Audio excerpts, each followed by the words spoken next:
Big 12 coaching banner. Texas Tech gets one back for the Big 12 on the field, then chirps a little bit about it.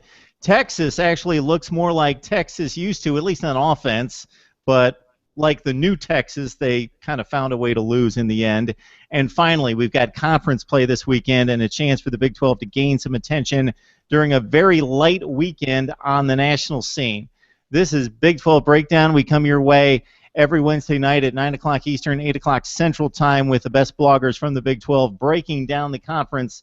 As finally, I am really psyched that we have two really important conference matchups.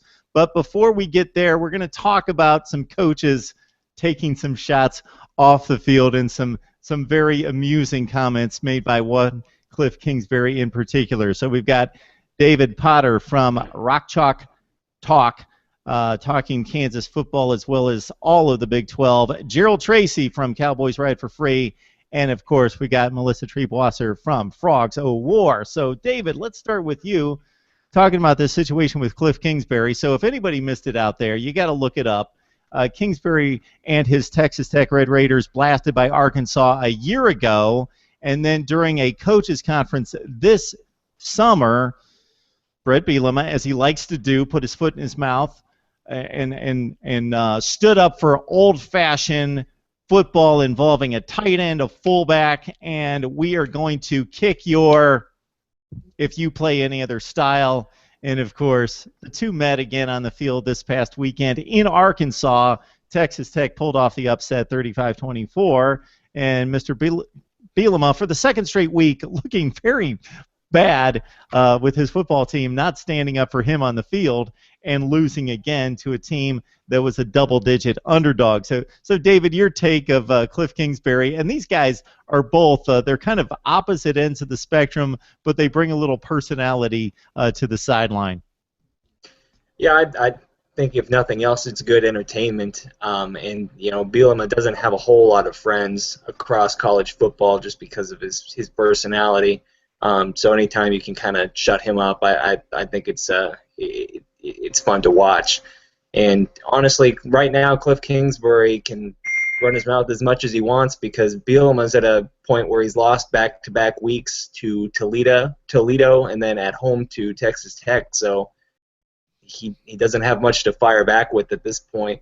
And I'm also not sure he's not overestimating his clout by thinking that he can influence the way Texas high schools play football down there. So I think the one who ends up looking bad here is Bielema, and Kingsbury can at least as long as Texas Tech keeps winning, he can keep saying what he wants. Hey, Gerald, there's a number of coaches out there that we don't know a whole lot about off the field, or their lifestyles are fairly generic. But these guys, they have taken their lifestyles and put it out there. So for Bret Bielema, he's got the wife that he likes to show off. He's left Wisconsin, come to Arkansas. That was a bit controversial since he was a guy that was dissing the SEC like a year earlier as a Big Ten guy.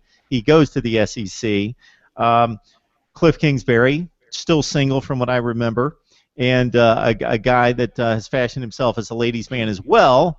And it's just interesting to see the difference in styles, although there's some similarities off the field in regards to how they like to carry themselves. But just your take on Kingsbury's comments about Bret Bielema. Oh, I think it's fantastic. I just love seeing these kind of comments, these kind of reactions from other coaches, especially whenever, Bielema, obviously you guys have mentioned it, he likes to really stick his foot in his own mouth. He's been there in Arkansas 2 years, and he's won 3 games 1 year, 7 games next year. Was supposed to have a better team this year, and just so far it's not looking so well. So I really like it. I think it's funny. I don't think they went too far with it. Sometimes they can, but I don't think this is really too far. I've heard other coaches have also grown a little tired of Bielema and what he says. He's gone after non-conference schedules of Ohio State, and I just think it's all fun. Hey, Melissa, I don't know if this is a new breed in coaching, but we're so used to the Nick Sabans of the world that would never take another shot at another coach or another program. They give the utmost respect to the opponent. And we're seeing this more and more in college football. We see Steve Sarkisian, although he was a bit influenced by some substances there that possibly set him off. But now it's Kingsbury and Bielema going back and forth this week.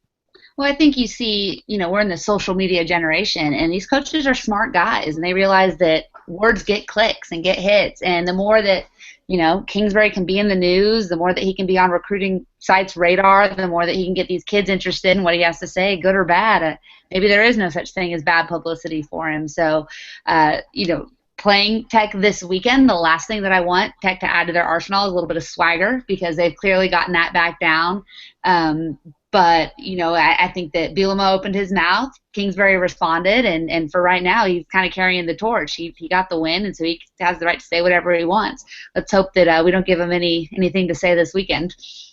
Yeah, it could be an entertaining game. I was about to say it should be an entertaining game, but I'm not completely sold on Texas Tech. It was an impressive performance against an Arkansas team that we saw play about as good as anybody in the nation at the end of last season, but somehow have lost something in the translation from season to season.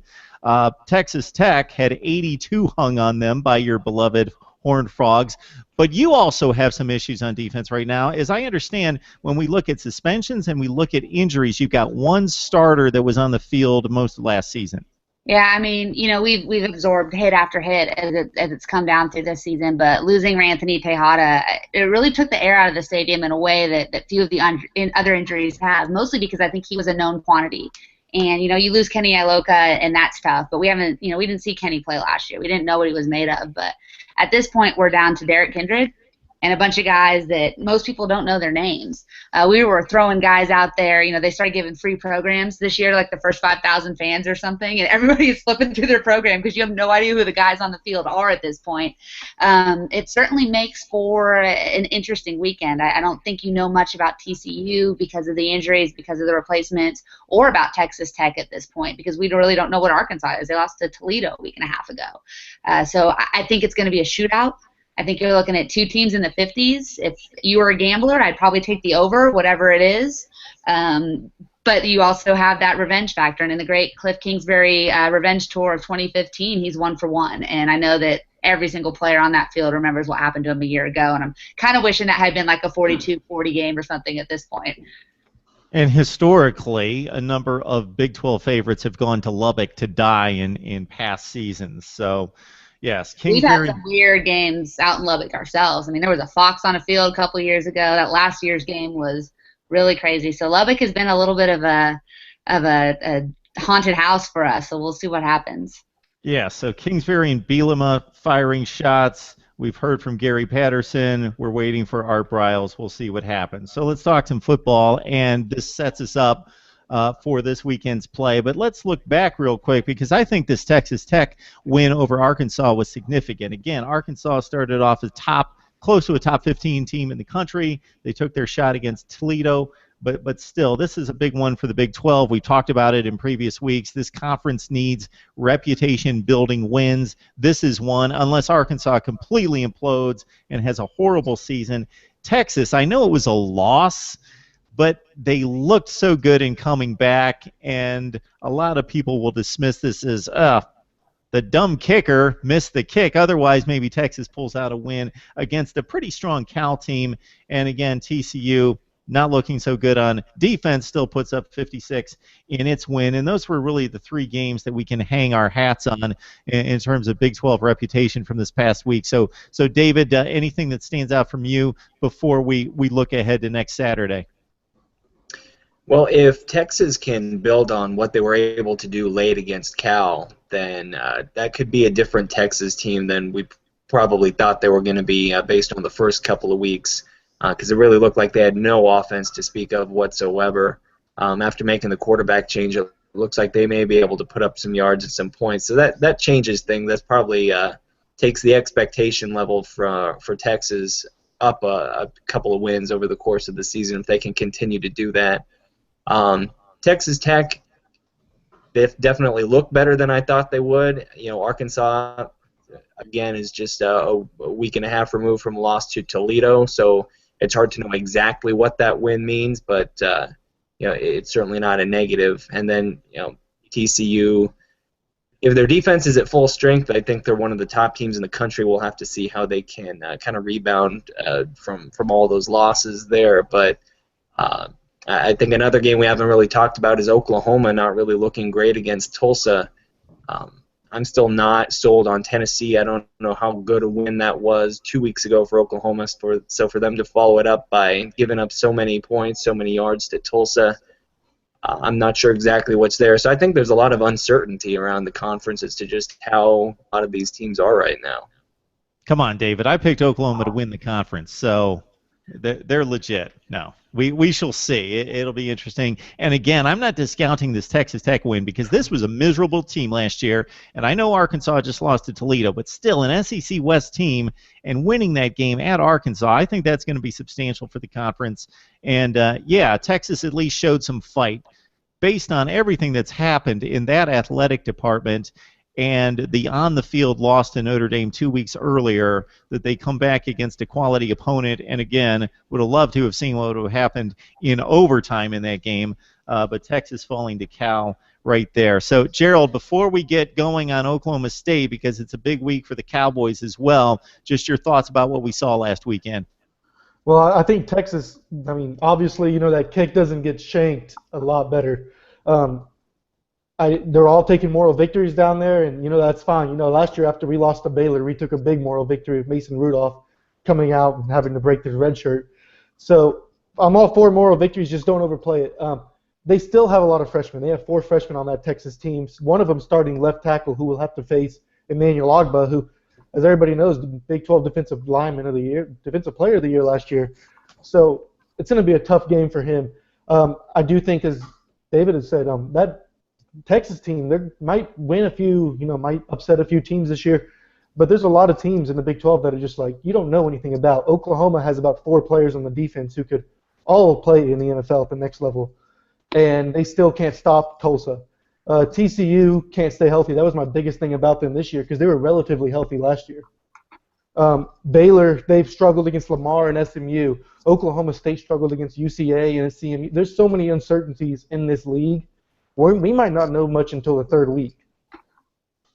I know. Melissa and I had a number of conversations during the offseason, and she always was doing one of these because they were so fortunate on the injury front last year, and the law of averages are kind of evening out for this TCU. Well past the law of averages. The law of averages was week 1. We are into, we're making new laws at this point. It swung the other way on TCU. Uh-oh. Still 3-0, pretty decent favorite in Lubbock. We're going to have to wait another week to find out about Baylor. They've got Rice coming up, 5th-ranked team in the country. West Virginia, interesting team. They win 2 routes. They should beat Maryland. Maryland, of course, a Power 5 team, but they're marginal. They lost to Bowling Green a couple weeks ago, and West Virginia's got them at home. Mountaineers could be 3-0. Again, I'm looking to see how the College Football Playoff Committee, what are we, about 4 weeks away from seeing how they determine these teams and what their thoughts and feelings are about the upper echelon of the Big 12, and that should be rather interesting. So any other storylines that you're looking forward to this weekend, Melissa? And I also want to find out if there are any players on this team that we don't know about right now in terms of TCU that we need to know about, and we'll find out about it in the next few weeks.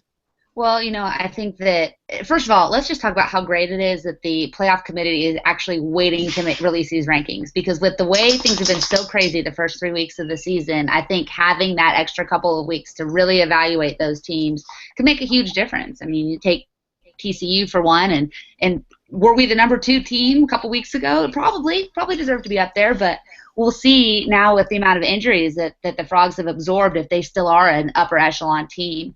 And going a long way towards determining that are going to be a couple guys whose names you don't know. Number 1, I think the biggest surprise on defense has been a kid by the name of Denzel Johnson. He's a junior. Plays a little bit of corner, a little bit of safety. Looks like he's kind of locked down one of the safety positions, and he is athletic. He's smart, has a high football IQ, had a pick 6 against SFA in what was kind of his breakout game, and really played lockdown coverage against SMU when nobody else seemed to be able to do that. So he's someone we're really excited about. Good size, good speed.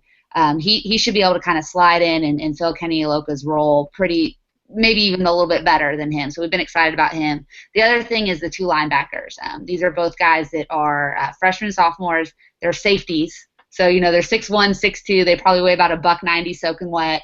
So whether or not they can hold up in Big 12 play remains to be seen. But what they are is fast, explosive, and really, really exciting guys. They've led TCU in tackles together, Travin Howard and Montrell Wilson, for the last 2 weeks. They make great plays on the run. They're going to be really, really tested here by DeAndre Washington, obviously, this weekend. But if they show at their size, they can hang in there in the middle of the field. Their ability to stop the run, along with hopefully getting Terrell Lathan and Davion Pearson back on the line and creating some pressure on the quarterback, which has been a struggle for us, could really make a difference. I don't know that TCU needs to stop Texas Tech this weekend. I don't know that we need to hold them to 27 like we did a year ago. But what we need to do is get the ball back from them, force a turnover, which we didn't do last week for the first time in almost 3 years, I think, and give our offense 1 extra opportunity or 2 extra opportunities. The other guy on offense, the one that if you do not know yet that you need to keep your eye on, is a kid by the name of Kavonte Turpin. He's a true freshman. He is like 5'6" and probably weighs 125 pounds. He's tiny, but oh my goodness. I mean, we are talking shades of Jeremy Curley with this kid. So he is a punt returner, kick returner, wide receiver, running back. We put him all over the field. He is a kid that could be a difference maker, especially on special teams this weekend. All right, David, I'd like to hear from your Jayhawks here. So, again, I'm going to give you props for going out there. You got a Big Ten team this week. You're going to Rutgers. You took on the Memphis Tigers. Again, Baylor could take a page from your scheduling book here. That would be nice to see. So is there anyone? I know it's a rough ride, and it's going to be a rough ride for the Jayhawks, but have you seen anything in the first 3 weeks that has you feeling a little bit better about your program? Honestly, I wish we had Baylor scheduled, and we might have been able to squeak out a win or 2 here. I think the offense has been better than anyone expected it to be. They put up more yards against South Dakota State than they had since the Todd Reesing era.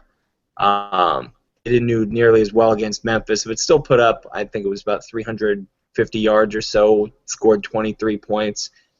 Even those numbers are better than what we've seen at Kansas over the last 5 years under Turner Gill and Charlie Weiss. So there have been some offensive improvements, I think, just by virtue of the scheme that they've implemented, and a couple of players like running back Keon Kinner, who has about 250 yards through 2 games. But honestly, that's about it at this point. The defense really has problems. Speed is definitely an issue on defense. Experience is a huge issue in the secondary, and my concern is even if Kansas is able to put up some points on some teams, they might be able to do it against Rutgers, but can they stop anybody this year? South Dakota State and Memphis both put up 40-plus points on them without much trouble, so I think the defense is really going to be a strong hindrance this year. Yeah, Rutgers has some really good running backs. They got like 5 of them, and they will run the ball between the tackles, and they got a big offensive line, so they're really good there. And they've got a first-year starter quarterback, so he may make some mistakes and may open the door for you. They did lose to Washington State at home, so possibly that's there. Gerald, when we look at Oklahoma State, we see 3 wins on the board. We can't really take a whole lot from those 3 wins considering the opponents. So this is the week we find out about Oklahoma State. The Cowboys have been hyped by a lot of people as the dark horse in this conference. So we start to find that out this week. Besides a win, what do you want to see against Texas? I want to see the offense really open up. Obviously, we scored, I think it was 32-36 2 weeks ago, and then we had 69 against UTSA this past week. Those look like really pretty decent offensive numbers, but all reality, they're not that great. Offense has struggled at times. I think before last week, they were under 50% on third down conversions. Multiple drives just stalling. It's not all Rudolph either. One of the bigger questions going into this year is that offensive line going to be a lot better? And it really hasn't looked that much better. The outside tackles have obviously looked tons better. It's that inside, those guards, the center, have been constantly blown up all year, even by UCA. So I want to see the offense really open up more. Maybe they were just trying to call it conservative for that non-conference, and that's what I'm hoping for. But right now, I mean, if that offensive line can hold it and the offense obviously opens up, be good. And also, if the defense can continue its dominance it had through 3 games.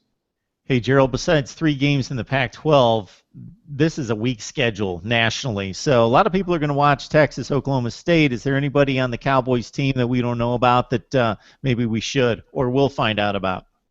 I mean, you guys have probably heard about David Glidden by now. He seems to be Mason Rudolph's next favorite target. Marcel Aitman, he think he's his junior year now. First 2 years didn't really do anything. Now he's starting to produce more and more. James Washington was really Mason's go-to guy last year when Mason Rudolph took over the job. One guy that is a true freshman, Jalen McCleskey, he won't play too much, but when he does, he's explosive, he's quick, he runs routes very well. He doesn't ever really drop the ball. We haven't seen many from him yet. He's going to be a playmaker for years. And I think that if the only problem with him is he returns the punts, he doesn't really like to call fair catch. He's okay with getting blown up, which has happened numerous times. He's lost the ball once. Jalen, watch out for him. Defensive side of the ball, really watch the corner opposite of Kevin Peterson, because it's kind of been a revolving door between Ramon Richards and Michael Hunter, the transfer from Indiana so far this year, and Ashton Lampkin. But they've done a fairly decent job. But then again, they've also led a few big plays. So this weekend in Texas, I believe they had 6 plays of 20 or more yards last week. So I want to see OSU be able to, on the defensive side, halt that, stop that, and try to keep Texas, under 40 points this week. Okay, you got an Indiana cornerback transfer. I don't know that necessarily is a good sign, but I'll leave it at that. We'll see if the kid can play. All right, is everybody ready to make predictions? Yeah. We diving into this, David? What do you think? I just want to go through the whole. Yeah, so let's set it up here. I'm going to assume Baylor wins. So unless I get a raise of the hand or some kind of indication from somebody, we'll say that's a given. Kansas, no? Just kidding. Yeah, you're hoping for the impossible here. Just wait till you play them. Then you can take care of business and knock them out of the race. All right. Yeah, Melissa, we'll start with you since we haven't heard from you for a few minutes. Kansas at Rutgers. Rutgers is a little bit of a mess right now, and while Kansas's offense has been really good, I don't know that Rutgers is a team that's looking to outscore you. I think they've got a shot in this game. I'm going to go ahead and call this first Kansas win of the season. I'm going to say it's 35-31. All right. Yeah, the Rutgers coaching situation in disarray. Yeah. Kyle Flood suspended for this one. So Rice at Baylor, we'll chalk that one up for the Bears. You got Maryland, West Virginia. Mountaineers could go to 3-0, Melissa.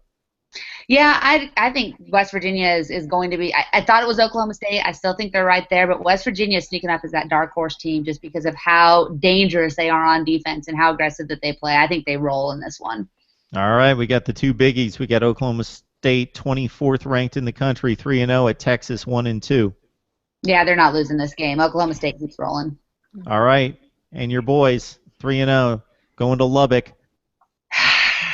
This is a tough one for me. I mean, if I take off the purple-colored shades, it's like I said, it's going to come down to which team turns it over. And Boykins had an interception in every game this year. And who makes the play on special teams. So I'm calling it TCU because I will not give up on this team. But I think it's 56-55. Really? I haven't looked at the line on this game. Overcrom nails a 48-yarder to win it. Huh. I haven't looked at the line on this game, but I got to think TCU. We're favored by 2 scores, but it's Lubbock. And I'm sure we've all had that experience in Lubbock. Just that's crazy. And I mean, we're thinking about playing guys, offensive guys on defense at this point, I'm pretty sure. So. All right. You're going to win by 2 touchdowns. I hope you're right. I really do. All right, David, we'll come to you next. Your beloved Jayhawks going to Rutgers. I would love to agree with Melissa and pick Kansas to upset Rutgers, but this Kansas team upsetting anybody on the road, I think is just a little too much to ask for with the depth problems they've got, with the inexperience they've got. I still think Rutgers will probably just score too many points for Kansas to come up to keep up with, and they'll come up short. David, you're a true professional. Plus, we're keeping score, so we'll put a win in for Baylor over Rice. We got Maryland taking on West Virginia in Morgantown. West Virginia has really impressed me this year. I think they and Texas Tech have been the two biggest surprises for me so far. Maryland does not look good. I don't think West Virginia will struggle at all with this one. All right, in the Big 12, Oklahoma State at Texas. This is probably the toughest one for me just because I don't know if that fourth quarter that Texas put up where they almost caught up with Cal is an aberration or not. If that's going to be their offense from here on out, I think they can easily hang in with Oklahoma State, if not pull off the win. But I just haven't seen enough of that yet out of Texas. And then good teams don't do things like miss extra points to tie the game with a minute left. So that's just a sign of a team that's not just doesn't have it quite all together yet. So I will go ahead and pick Oklahoma State on the road. Yeah, I would go with a 1.5-year track record versus the 1-quarter track record. All right, TCU at Texas Tech. This is a tough one for me, just because of all the unknowns on TCU's defense. If it weren't for all those injuries, then I'd say TCU would probably win by 20 points. Not knowing exactly how they'll fare, I still think TCU will win, but I think it will be close, maybe 7 to 10 points. I just looked it up. It looks like they're down to 6.5-point favorites at this point. I know that line opened quite a bit higher, so it seems like there's some money coming in on Tech, but I'll stick with TCU. I can't believe people are agonizing over this game. I don't think you realize how bad the injury situation is. It is unbelievable. We're starting a walk-on at safety, at our third safety spot, a walk-on. Wow. This is rough. My pocketbook, my wallet's kind of itching to throw some money at TCU's way. All right, Gerald, let's run them down. Let's start with the Jayhawks going to Rutgers. You know, Rutgers haven't beaten a single team in FBS this year. Their one win is against Norfolk. And the other losses don't look too well. I mean, Washington State, they lost by 3, but then they lost to Penn State 28-3. I'm going to take Kansas. They get one win a year, and I'm not sure they're going to pick it up this year in the conference schedule. Didn't Kansas already win a game, David? No, they probably should have beaten South Dakota State, but they fumbled the spike attempt. Oh, that's right. That would have set up the game-tying field goal. Wow. I didn't want to bring up the hard feelings. Fire. Sorry, David. Mark. I had them at 1 and 2. I wrote down 1 and 2. Maybe I just was hoping.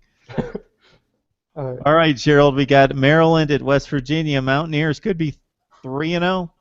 I think they will be 3-0. I don't think Maryland scores more than 14 points. I mean, they've scored 35 or more in each game, but I just think the West Virginia defense is way too good. Maryland, I think they've already started 2 quarterbacks. And, I mean, for all we know, Dax Garman, who played at OSU last year, might start playing this game. So I think West Virginia pulls out the win pretty easily.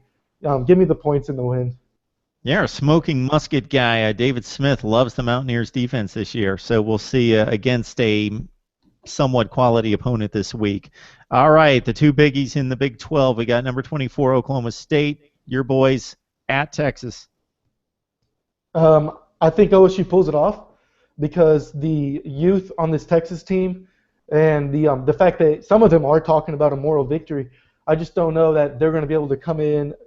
Obviously, it's at home. I just don't know if they're going to be able to pull it off this year. However, I am looking at them in the next few years. They're going to be improved.